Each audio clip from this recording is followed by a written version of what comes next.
Mesdames et messieurs, bonsoir et bienvenue dans votre programme Vespéral Kinshasa, direct sur Télé 50.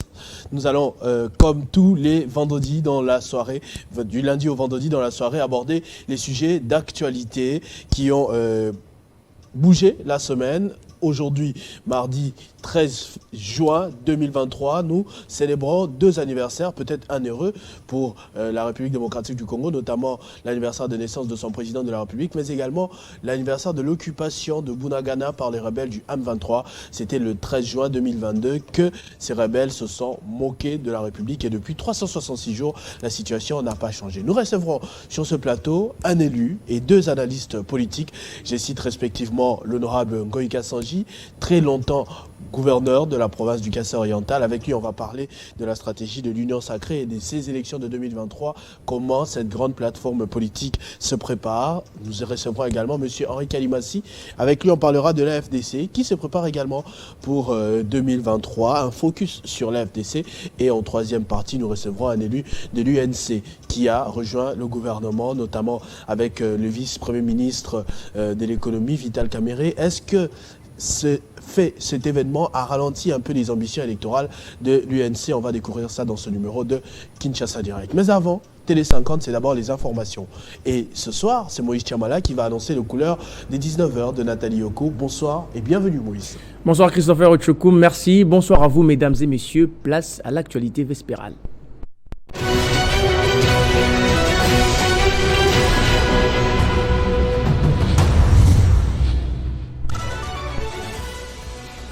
Le chef de l'État, Félix Tshisekedi, souffle une bougie de plus. 60 ans, c'est le 13e jour du mois de juin. Les patrons de l'espace 50 et président de l'UNPC Kinshasa, Jean-Marie Kassamba, souhaitent un heureux anniversaire au président de la République. Ils sont au nombre de 41, ces civils qui ont été massacrés à mort par les milices Codeco dans la cité de Dilala. En territoire de Djougou, c'est mardi, une importante réunion des commandements FARDC MONUSCO s'est tenue à Bunia sous présidence du gouverneur militaire Luboya Kachama qui a annoncé des mesures fermes contre tout groupe réfractaire. Et puis au Kasaï central, une forte tension s'est faite remarquer à l'Assemblée provinciale. C'est mardi 13 juin. Un bus a été incendié, des jets de projectiles dans tous les sens contre l'immeuble de l'Assemblée provinciale. De jeunes accusent l'Assemblée provinciale de soutenir les gouverneurs de la province qui, selon eux, doit démissionner. Tous ces titres et tant d'autres vous seront développés à la grande édition des 19h par Nathalie Yoko. Mais entre-temps, Kinshasa Direct, c'est de l'autre côté avec Christopher Ochokoum. Retrouvez Télé 50 sur Facebook, le décryptage de l'actualité avec de professionnels en politique, l'économie, l'environnement, la culture, le sport et autres. N'oubliez surtout pas de liker et de vous abonner. Télé 50, la première chaîne d'infos et d'actualité.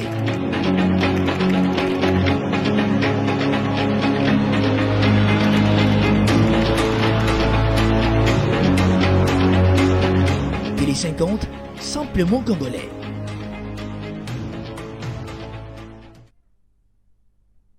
Voilà, de retour sur ce plateau après 7 minutes d'information de Moïse Chamala qui annonce le couleur de 19h. Comme je le disais tout à l'heure, on va commencer notre premier dossier selon l'alignement de la production.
De retour sur ce plateau, comme je l'ai annoncé tout à l'heure, c'est bien le député national Alphonse Ngoï Kassanji, très longtemps gouverneur de la province du Kassai-Oriental. Je crois que c'était le 33e gouverneur de la province du Kassai-Oriental, si mes informations sont bonnes, qui va ouvrir le bal ce soir. Bonsoir et bienvenue.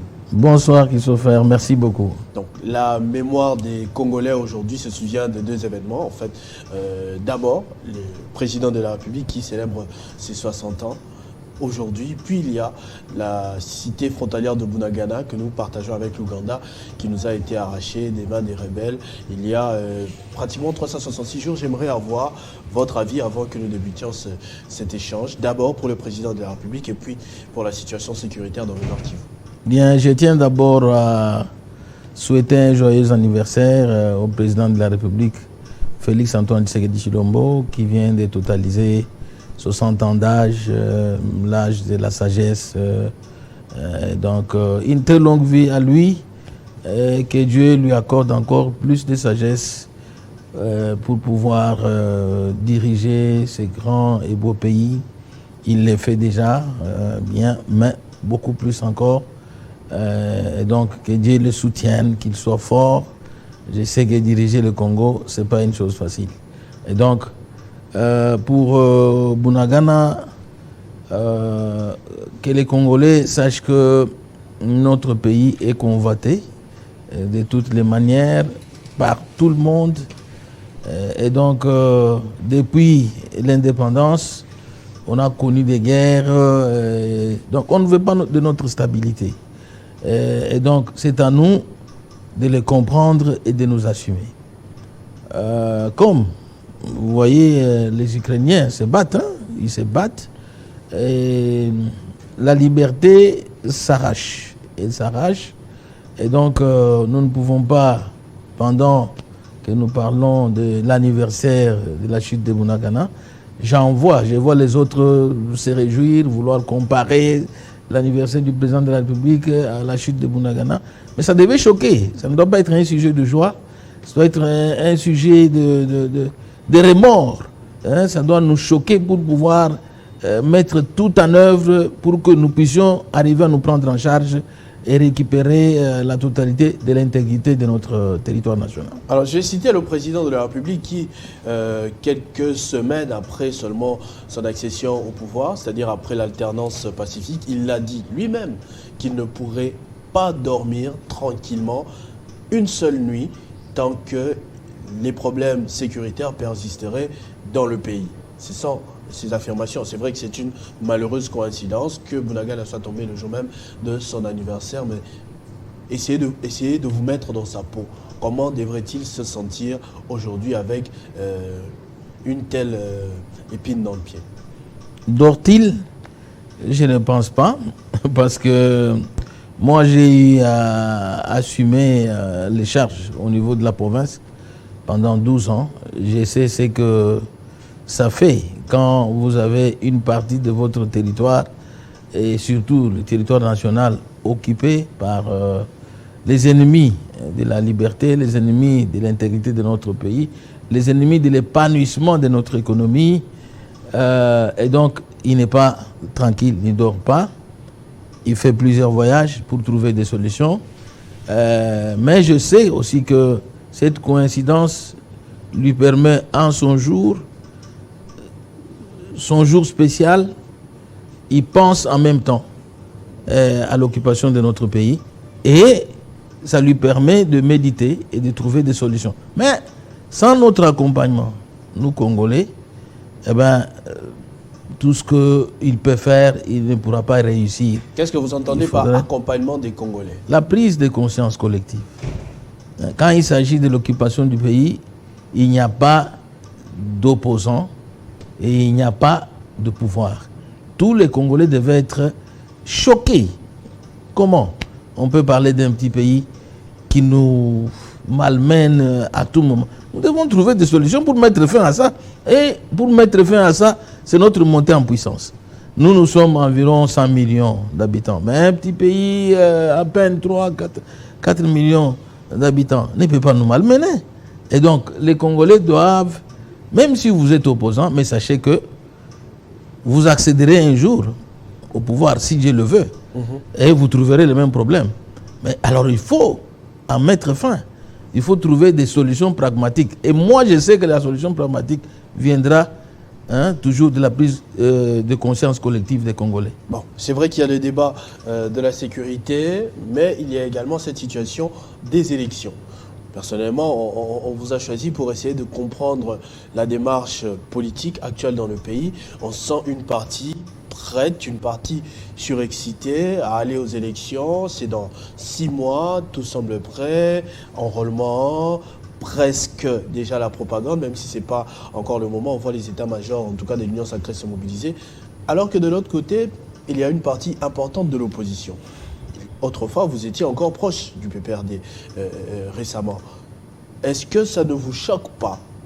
Est-ce que les revendications de cette frange importante de la population ne vous interpellent pas à l'heure actuelle? Bien, c'est presque le même tableau. Hein. C'est le même tableau. Bon, ceux qui hier étaient au pouvoir, aujourd'hui, ils sont de l'autre côté, dans l'opposition. Et sauf exception en fait de Fayoulou et d'autres, mais pour la plupart, ils étaient au pouvoir. Et donc on sait que sur cette question, les Congolais ne se sont jamais mis d'accord. Suivez l'histoire des Congolais depuis 1960. La question des élections divise toujours. Et donc, vous n'allez pas avoir l'unanimité. C'est aussi ça, la démocratie. Vous ne voulez pas participer aux élections, eh ben, c'est votre droit. Ça ne vous choquerait pas aujourd'hui d'aller aux élections sans le PPRD, vous personnellement? L'IDPS était dans l'opposition, n'avait pas participé au pouvoir, n'avait pas participé aux élections. Ce n'est pas pour autant que le PPRD avait boycotté les élections, avait freiné les élections. L'Union sacrée est prêt à faire le remake de ces scénarios-là, élections sans le PPRD. Bien. Est-ce que ce sera crédible? S'il y en a qui ont peur d'aller aux élections et de les perdre, est-ce que c'est un problème de l'Union sacrée? Donc il faut accepter d'aller aux élections. Et si vous voyez la loi électorale aujourd'hui, il n'y a pas de crainte possible de frauder. Parce que les résultats seront publiés bureau de vote par bureau de vote. Et donc, il est difficile, dès que les résultats sont publiés, on envoie les plis directement à la Cour constitutionnelle. Et cette fois-ci, selon la loi électorale, et donc il n'y a pas, la Cour constitutionnelle ne peut pas exiger aux plaignants les preuves. La Cour elle-même, dès qu'elle a une plainte, c'est fini, elle sort. Mais si les plis, on les déballe en présence de... Leurs revendications, ils ne sont même pas encore au niveau de cette pratique-là. Ce sont les visages, les noms, la manière dont on a désigné les juges au niveau de la Cour constitutionnelle, la manière dont le bureau de la CENI a été constitué. Ça ne plaît pas à l'opposition. Mais écoutez, même aux États-Unis, Trump est en train de se plaindre qu'on l'écarte, que Biden l'écarte. Ce sont les mêmes discours. L'opposition a toujours le même comportement. Même aux États-Unis, allez-y. Il a les démêlés judiciaires, mais il est là en train de dire que celui qui est derrière, c'est Biden, Joe Biden. Et donc, si dans un pays comme les États-Unis, des grandes démocraties, un opposant dit ça, mais comment voulez-vous qu'ici, chez nous, on ne taxe pas de n'importe quoi, ce qui se passe? Écoutez, on ne peut quand même pas, celui qui est au pouvoir, ne peut quand même pas accepter que quelqu'un, parce que si vous n'avez pas un juge correct, un juge épris du sens patriotique, qui ne peut dire que le droit, vous laissez quelqu'un de douteux là-bas, vous pouvez gagner les élections et la situation, nous vivons la situation de la Côte d'Ivoire. Et donc voilà pourquoi on refait les choses correctement, pas pour frauder, mais pour permettre à ce que la vérité soit dite, la vérité des élections soit dite. Quant aux revendications de l'Église catholique, parce qu'il n'y a pas que l'opposition, il y a l'Église catholique qui, bon, normalement, pas seulement l'Église catholique, mais avec les protestants, qui ont également des revendications qui sont considérés quand même comme une frange au milieu du village. Quand ils sont en train de se plaindre, qu'ils disent qu'il y a risque des tricheries, vous, en tant que politique, vous en pensez quoi? Et ce n'est pas l'Église catholique dans sa totalité. Hein. Il n'y a pas, ce ne sont pas tous les évêques qui disent la même chose. Vous entendrez, bon, il y a les évêques qui sont d'avis que les choses, la machine marche. Des voix à côté au niveau de l'Église catholique. Hein. Est-ce que vous pouvez citer quelques noms? Des gens qui déclarent le contraire? J'en connais. Pas en public? J'en connais qui parlent, qui disent en public que les choses sont bien organisées. Moi, je parle des évêques de l'Église catholique. Donc, il n'y a pas d'unanimité là-bas. Et donc, il faut savoir que les évêques sont des humains. Hein. Ils ont des sentiments comme tout le monde. Et il peut avoir, une faveur. Donc, pour lui, son candidat, c'est elle. Donc, il ne veut pas du visage de l'autre. Donc, il ne peut que prendre position dans ce sens-là. Mais cela ne freine pas les choses. Parlons aussi de votre apport aux côtés de Félix Tshisekedi. Est-ce que votre parti a déjà organisé le congrès? Vous avez déjà votre candidat à la présidentielle, à tous les niveaux? Moi, je suis de l'Union Sacrée. Mais vous avez un parti politique? J'ai un parti politique. Je patronne un cartel des deux partis. Et donc, la CDD et la JDS, mes deux partis. Nous sommes membres de l'Union Sacrée. Bientôt, vous saurez dans quel regroupement je vais donc me présenter. Notre candidat étant de l'Union Sacrée, notre candidat est Félix Antoine Tshisekedi Tshilombo. Vous voulez sa réélection? On veut sa réélection. Pour faire quoi qu'il n'a pas encore fait? Est-ce qu'il en sera capable une fois réélu? Bon, il a rencontré des obstacles. Quel obstacle? En commençant... Vous risquez de vous citer vous-même comme obstacle parce que vous étiez du FCC. Bon, donc moi, vous étiez un obstacle de Félix Tshisekedi. J'étais du FCC. Oui. Écoutez, je n'étais pas au gouvernement du FCC. Ok. Lui qui était là, avec les gens qui étaient au gouvernement, il sait de quelle manière les ministres du FCC torpillaient son action. C'est ainsi qu'il a dit divorcer. Et donc, le divorce est venu pourquoi? Parce qu'il n'arrivait pas à mettre en œuvre sa vision correctement. Il y avait les pots de bananes, et ainsi de suite. Cela doit être compté au cours du mandat. Une année. Donc, une année. Après, il y a eu 4 ans. Mais écoutez, il n'y a pas que ça. Il y a des événements exogènes qui amènent Covid-19. Bon, c'est un mandat parsemé d'embûches et d'obstacles. Mais alors, il faut lutter pour mettre fin à ces obstacles. Oui, il a mis fin à la coalition. Et nous ne parlons pas de Covid-19. Bon, il y a la guerre au pays. Il faut en mettre fin. Ce sont ces obstacles-là, peut-être, qui freinent certaines actions. Il faut lui donner la chance d'avoir un mandat où les choses seront exemptes de la coalition, exemptes... Est-ce que vous pouvez quand même citer quelques actions qu'il a commencées et qui pourront connaître un succès s'il a ce deuxième mandat? Écoutez, nous avons déjà, il faut qu'on se le dise, c'est une vérité avérée. La gratuité de l'enseignement, ce n'est pas quelque chose... On dit que ça existait déjà. Vous, au Kassai Oriental, en tant que gouverneur, il y avait les élèves qui bénéficiaient de la gratuité à l'époque. Bien sûr, mais ce n'était pas à ce niveau des choses. C'était... Qu'est-ce qui a changé? D'une manière échelonnée, progressive. Mais maintenant, c'est la gratuité de l'enseignement. Et donc, ça a une conséquence positive. Du fait, dans un pays où vous avez les analphabètes autour de 80%, c'est aussi un frein pour le développement du pays. Et donc, il faut amener les enfants à l'école. Faute de moyens, les parents n'ont pas envoyé les enfants à l'école. Vous savez qu'il y a un problème. Vous avez un pays comme l'Angola, là, où tout le monde parle la même langue de portugais. Tout Angolais parle le portugais. Mais ici, chez nous, on ne parle pas la même langue. On n'est pas éduqué. Il n'y a pas... L'analphabétisme est à un niveau très élevé. Et cela freine le développement de ce pays. Ne serait-ce que ça, ce chantier-là.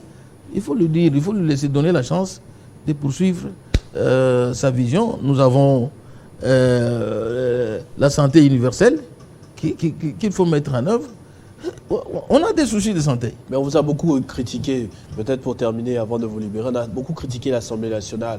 On a dit que vous avez été trop budgétivore, que vous avez trop bénéficié lors de ce premier mandat de Félix Tshisekedi, qu'il y a eu trop d'échantages, d'institutions, d'échéances, Jeep, salaire monumental et tout ce que vous voulez. Est-ce que vous n'avez pas, au même titre que le FCC, causé du tort à ces premiers mandats de Fachi? Écoutez, ceux qui disent ça, moi je comprends bien le président de la République, parce que nous sommes tous des 6-3, de la génération d'avant 65. Nous avons au moins bénéficié des choses quand le pays était encore, on disait, notre économie était plus forte. Et donc, vous ne connaissez pas les députés de ces temps-là, moi j'en connais, qui avaient, où l'État leur donnait, le gouvernement leur donnait des camions, des tracteurs, des véhicules, des jeeps. Mais c'est encore mieux d'avoir un pour tracteur. stimuler dans le coin, parce que... Ça, c'est encore mieux, non? Le député, voilà, le député doit être... il est un acteur de développement. Dans son coin, un acteur social. Et donc... qu'est-ce que les députés d'aujourd'hui là? Et si on vous donne une Jeep et qu'il n'y a pas de route pour rouler avec, c'est compliqué. Mais les routes, on est en train de les construire. On peut rouler avec Ce n'est ici pas à qu'on Kinshasa, a négligé. dans le fin fond. Ces petits montants-là, qu'est-ce que 5 millions de dollars font? Parce que les gens aggravent les choses. 5 millions de dollars comme budget. Ça fait quoi sur l'économie d'un pays? Sur aujourd'hui 16 milliards. Si on fait les dépenses de 5 millions, pour une institution comme l'Assemblée nationale. Il faut voir les députés au niveau, un congressman aux États-Unis. Il est traité comment? En France. Vous voyez? Donc, nous sommes les contrôleurs des actes du gouvernement. On peut nous reprocher, bien sûr, parce que dans certains aspects, il y a ce que moi je n'apprécie pas. Il faut laisser les membres, les députés agir. S'il faut sanctionner un membre du gouvernement, il faut le laisser.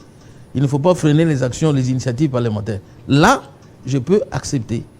Je suis de l'institution, je n'admets pas ça. Parce que par exemple, moi, j'ai 3 initiatives où j'ai invité, j'ai adressé des questions orales avec débat aux membres du gouvernement, mais ça s'est arrêté au bureau. On en a pas. Nous venons de terminer la session. Et donc ça, on peut reprocher l'institution, mais ce ne sont pas tous les députés, ceux qui dirigent l'institution. Ils ont leur philosophie, leur politique. Donc, mais dans l'ensemble, parler de... Vous jugez votre législature oui. Sur 10, vous vous donnez combien? Oui. Bon, si on a 6, on a dépassé au moins. 6 sur 10 au moins. Moi, je vois, parce que, normalement, on n'arrive pas, moi j'insiste là-dessus, on n'est pas arrivé à sanctionner certains membres du gouvernement. Il y a quand même eu un frein. Qui est tombé. Ça ne représente pas. S'il fallait sanctionner, il fallait le faire correctement. Il faut inviter, laisser le ministre. Quand on l'invite au Parlement, ce n'est pas que c'est pour le punir. Et qu'il sache que le peuple suit ce qu'il est en train de faire. Et qu'il nous donne la réponse. Ne serait-ce que pour dire, voilà, dans mon secteur, voilà ce que j'ai fait ceci, j'ai fait ça. Au moins, le peuple est en train de suivre. Mais freiner seulement, bloquer les initiatives parlementaires, moi je ne trouve pas ça correct. Et quand on programme, c'est quand il y a un dirigeant de l'institution qui a un problème. En tout cas, je me répands d'avoir participé à certaines choses qui ne sont pas... vous voyez, on sanctionne quelqu'un parce que c'est... Mais quand il y a un autre parlementaire qui invite un membre du gouvernement, vous bloquez. Mais quand c'est vous, vous avez votre intérêt, pour votre base électorale, là, vous laissez. C'est une forte dénonciation. Ce n'est pas normal. Ça, je l'ai dit. Merci beaucoup, monsieur le député national Alphonse Ngoï Kassanji, 33e gouverneur de la province du Kassa oriental. C'est lui qui a régné le plus longtemps possible, d'ailleurs, qui se prépare aux élections de décembre pour faire réélire Félix Tshisekedi en patronnant la CDT et la CDD et la JDS. Merci beaucoup. Merci infiniment, Christopher. On va passer à notre deuxième invité. Cette fois, c'est l'AFDC qui va parler également de ce sujet des élections.